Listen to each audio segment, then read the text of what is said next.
It is a wonderful playground, raised by private monies, but it is not accessible. You see here, we got wood chips. Granted, it's made for safety and kids can't get hurt. It is not made for wheelchair users or people who use walkers or people who use crutches because they sink into the ground. Therefore, you have exclusionary provisions when you have wood chips on the ground. All kids should be able to play, especially when this park was made for every child in the area, but it's not.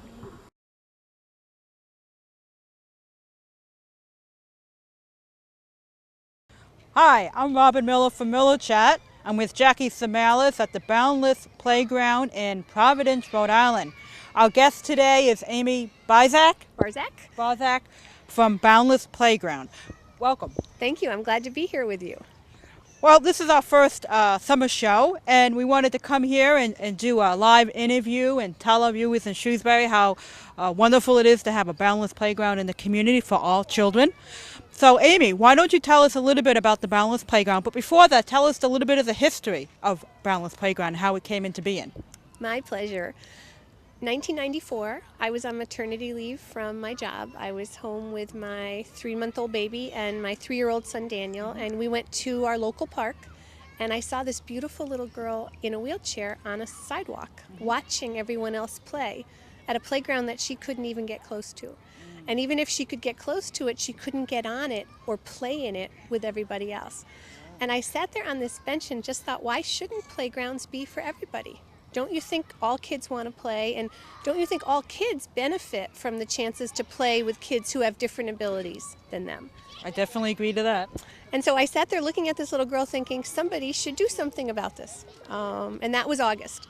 And then in October, my son Jonathan, who had been healthy at the park that day, was diagnosed with spinal muscular atrophy, which is a degenerative motor neuron disease. And children who have it either live to be teenagers or they die before they're 2.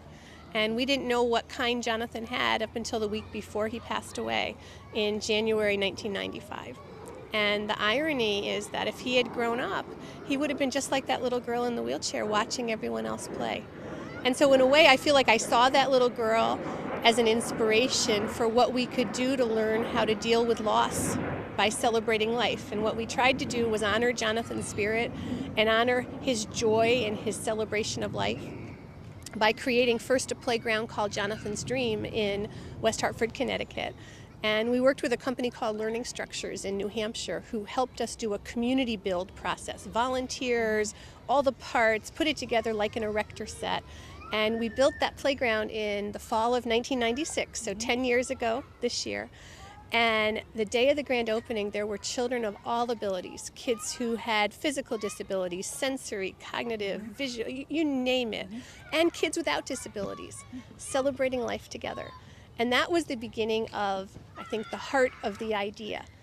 And then lo and behold, 2 weeks after the playground opens, my husband comes home from a business trip and the phone rings. It's Lena from Time Magazine.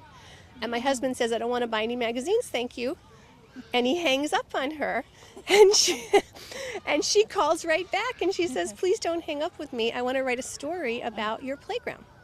And he's instantly mortified and says, oh, I'm so sorry I was rude to you. And a 2-inch article in Time Magazine in December of 1996 led to people from all over the world calling to say, playgrounds for all kids? What do you do? Teach me how. I want to build them for the kids in my community.